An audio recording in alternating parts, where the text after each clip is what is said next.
Welcome to Figuring It Out, a podcast to help you master your craft, solve some of life's challenges, and find joy in your personal and professional life.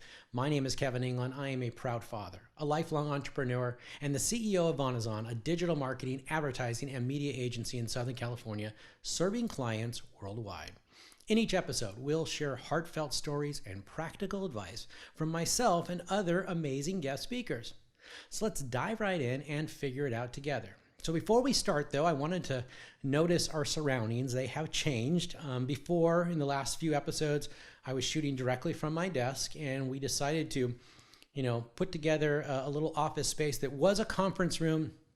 We've now turned it into a little podcast room, bought ourselves a cute little couch, and are kind of moving forward with that. It's going to change over time, so we're going to add little things, pictures, and all the other good stuff, so it won't be so darn boring.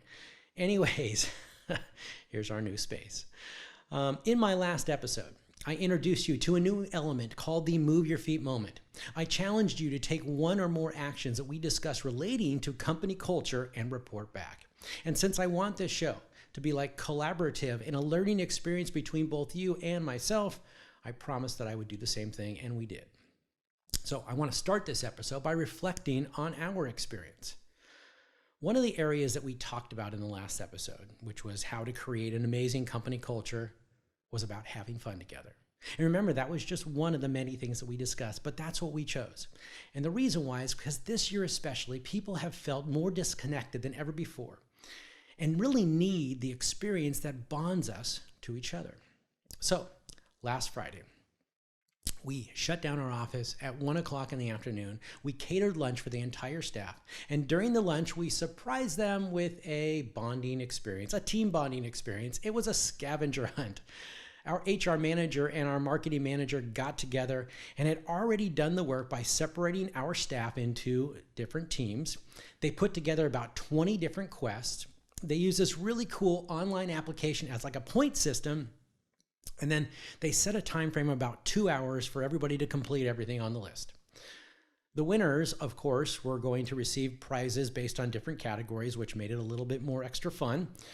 And then the hunt was limited to really no further than about a half mile around our office, and included these really fun, cool quests like taking pictures at the end of our pier, toasting random crowds of people, playing leapfrog in the park, and then finding these strange objects at different stores and locations throughout our city. It was really cool, a lot of fun.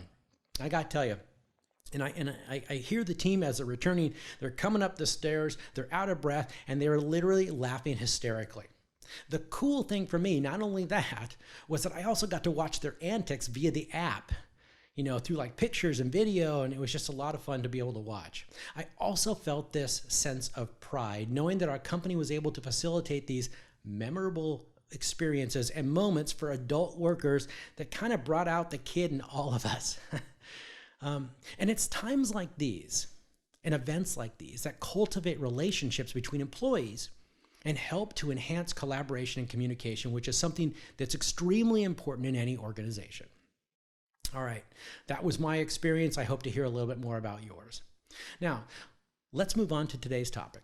So far, the past episodes, we've talked about, how to enhance and support our work environment. But what about the flip side? What about the personal side? Today, I want to talk about family, especially work-life balance. And that's something that I think, us as entrepreneurs, business leaders, and even employees have a tendency to forget about.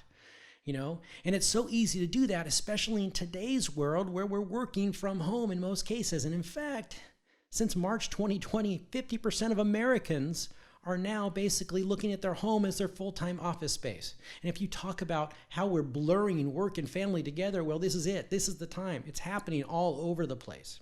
I mean, couples are having to share the kitchen table and alternate hours in a bedroom that was converted into an office. And parents, are having to juggle childcare and remote schoolwork while still trying to stay productive with their own work.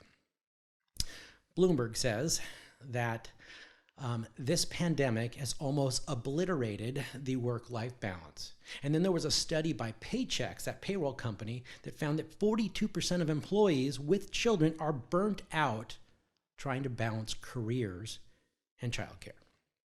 I got to tell you, I'm very glad that I don't have to do that, because I don't know if I could have done it.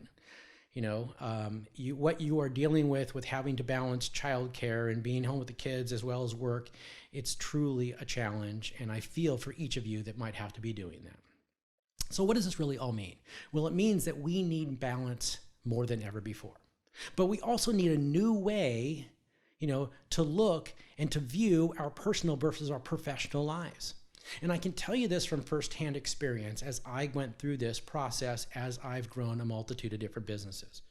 If you remember in my first episode, my first business was born out of the necessity, to take care of my very quickly growing family. I was 20 years old, finishing school, and expecting my first child. But I knew I had this talent and this passion that would allow me to make a difference. I was very fortunate enough to have an incredibly supportive wife who cheered me on, in my work environment, but also encouraged me to take the time for my family. She was and is truly amazing. And without her, I would not have the work-life balance that I do today. This is how my day would start. It would start at 4:30 in the morning with about a half an hour in-home workout. And then immediately after, I would start working. And until my kids were up and around and ready for school. And my job was to drop them off at school on my way to the office. Now, I'd go through my day, and in most cases, I would come home that night for dinner and even was able to read my kids, stories before to bed. But then again, I started work again. So as they fell asleep, I started back through the whole cycle again, working again until literally the next day and going through the same process again, over and over again. And despite getting very little sleep, I got to tell you, I truly loved every minute of it. On the weekends, I was there for every sports event, family event, and anything else that would come up throughout the week. Now, amid managing, a family of 4 kids, during this process, my youngest daughter and I would frequently travel across the country and in many cases out of the country for her hockey career, which really, it started at the age of 3, but she didn't start traveling until 8 or 9 years old, and that lasted all the way through high school. And this is where I learned, the balance between my personal and my professional life and why this was so important. I now have so many great memories, but that would have been lost if I would only focused on my business and my career.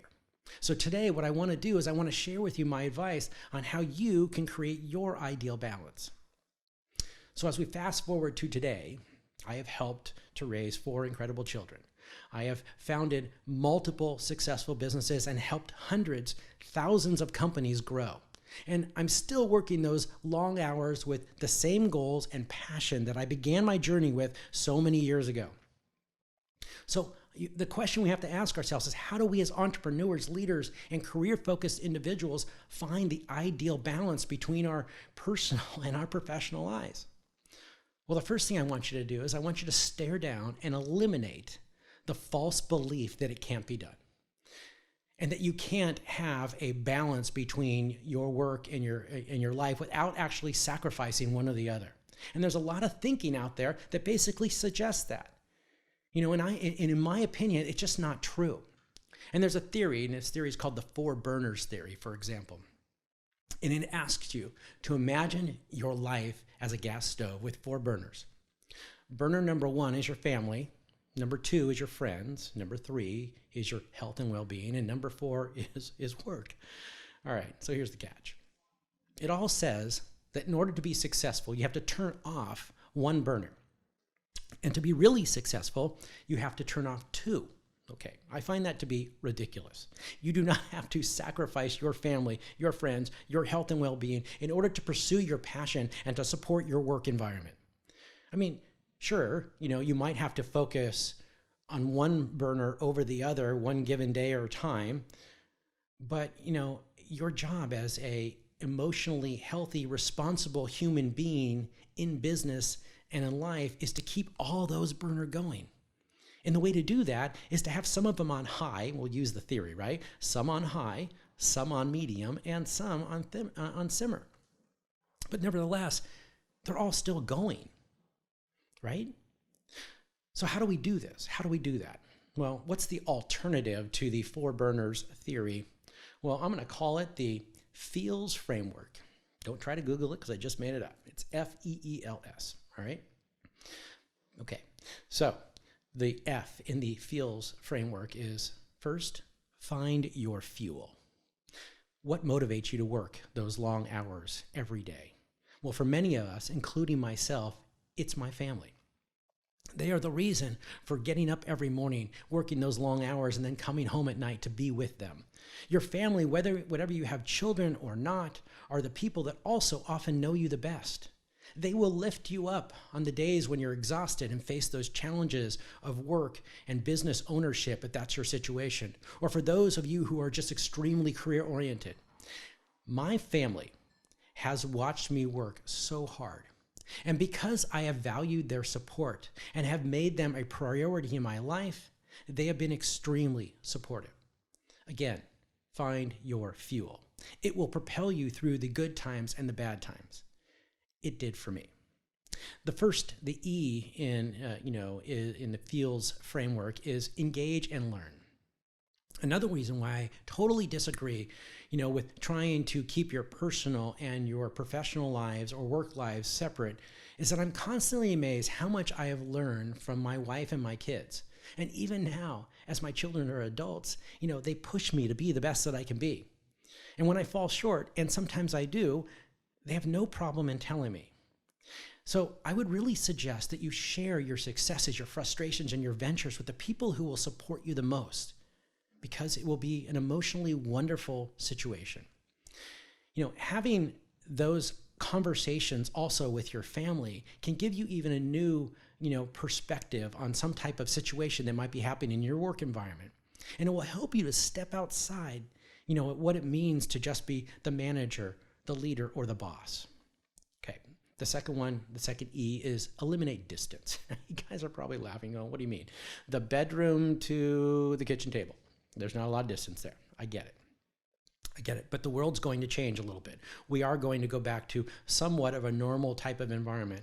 I would suggest that you minimize your commute as much as possible. In today's world, of course, that's not that difficult, but living close to your office really allows you to quickly get home for those little moments, such as dinner and story time, right? The less time you spend going from point A to point B, the easier it will be able to maintain your balance and avoid unnecessary time spent commuting or on the road. It also allows you, which is important, to get more sleep. And what hardworking person doesn't need more sleep? And I'll give you a little bit of insight on what I did. I founded Vonazon in Simi Valley, California, which was very close to my home, my family, where I raised my kids. When the company ultimately moved to Ventura, so did I. And for those of you who now are working home every day, right? I know this task is easy, but now there's got to be a little flip to that. And I'm going to switch it around on you a bit because you want to break up the monotony a little bit. So my suggestion is that you work sometimes from a coffee shop or a co-work space, and eventually you'll be able to do that as time goes on so that you can maintain a really positive work-life environment. The L in the feels framework is learn to trust. Lean on others and trust your employees, your team, your departments, and those that you're working with on a regular basis. And the way to do that is hiring the right people who you can trust and who you can delegate the workload and who can support the day-to-day work-life balance or the operations of your business and the work that you're performing on a regular basis. Choosing people who also truly embody your mission will help you lighten the load. It will also provide you with the peace of mind that you need to leave work sometimes at the office so that you can truly be present for those little moments that are so important in our lives. Another thing is fostering a really positive company culture that we discussed literally in the last episode plays a huge role in helping everyone, to have a better work-life balance. And think about that, everyone in your organization having a better work-life balance, being able to trust each other is going to be such an important part for each other and create a better culture.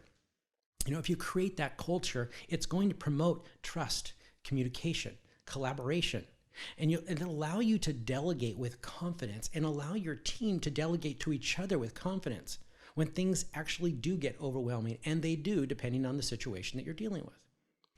And it'll give you that peace of mind, allowing you to step back a little bit and spend a little extra time with other things in your lives. The S in this process is schedule self-care. Of course, I had to get to that one, right? Be sure to take care of yourself. Fatigue, stress, burnout are three of the most common and dangerous things for entrepreneurs, leaders, and managers.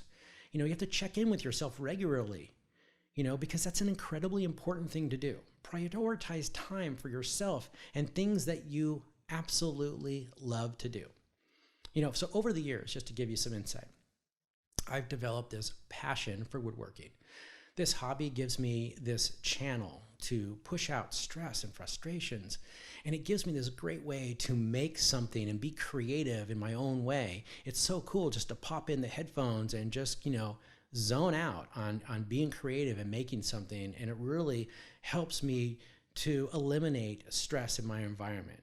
And it's great for focusing time and energy also away from my office and unwind. And the reason why we do that is because your mental and physical health can play such a huge role in how well you perform every day and how much work you can actually accomplish. While having a healthy work-life balance can, of course, take a lot of stress away, it's not the only important factor in taking care of yourself. So you have to think about that, and imagine it from this analogy. Let's say you bought a new car. And you decide, to at the beginning to work on it, but then over time, you forget things like oil changes and stuff like that, and really taking care of the car the way it's supposed to. Well, what's going to happen? It's going to deteriorate. It's going to break down. It's going to lose its value. Well, the same goes for people. We do the same thing. If we don't take proper care of ourselves, it will become harder and harder to get where we want to be. And the same thing goes over time, deteriorate, break down, and lose our value. And that's something that we definitely don't want to happen. So here's like a little bonus, maybe a little maintenance program for greater work-life balance. And also another acronym. Maybe I should have called this episode the Work-Life Balance Acronym episode. So let's circle back to those neglected burners that we talked about in the beginning. I have always had this issue with time. So I want each of us to take back control of time, and we're going to use that acronym, TIME. And so the T is take inventory. The I is implement change. The M is make a commitment. And the E is enjoy and adjust. So we'll talk about the T, take inventory. Look at your priorities through the lens of the 4 burners, right? And how much time you're actually spending on each of them. Now, you can't admit that there's an actual problem and that things have become unmanageable without backwards reflection.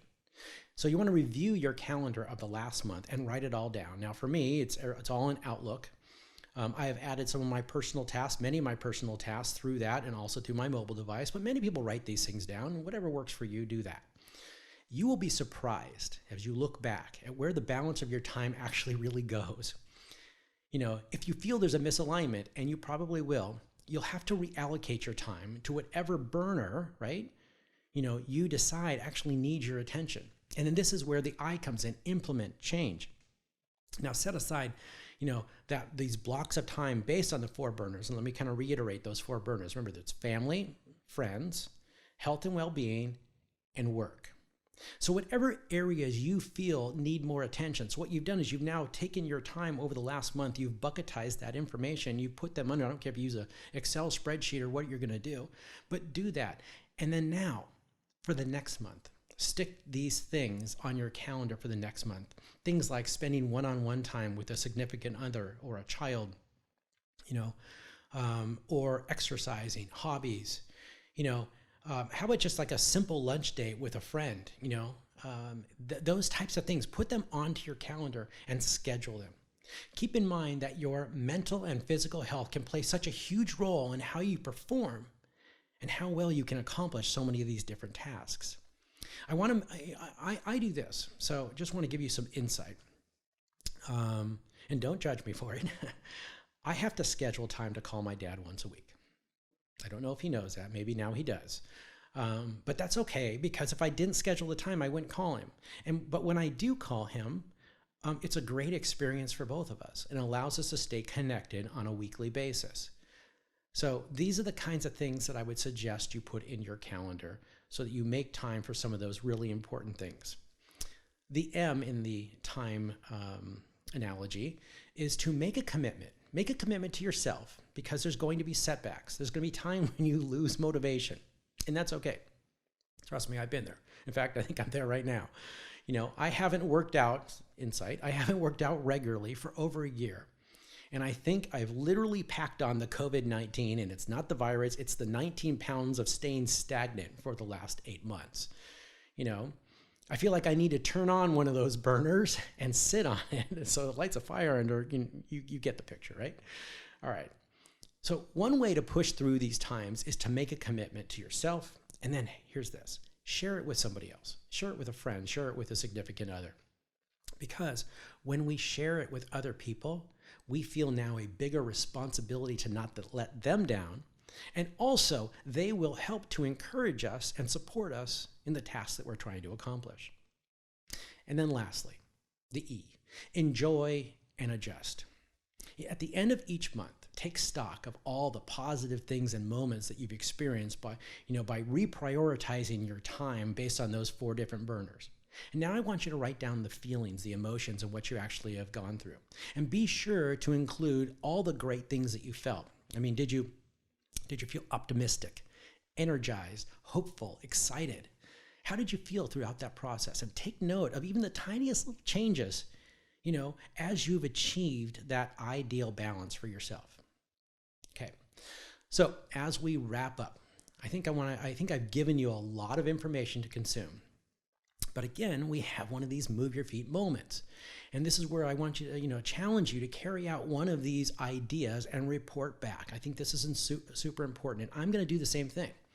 So whatever you choose, I want to hear from you about what your journey was and how you achieved a better work-life balance so that we can all learn in the process.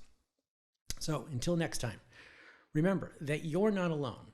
We are all here to help each other. And as always, keep figuring it out.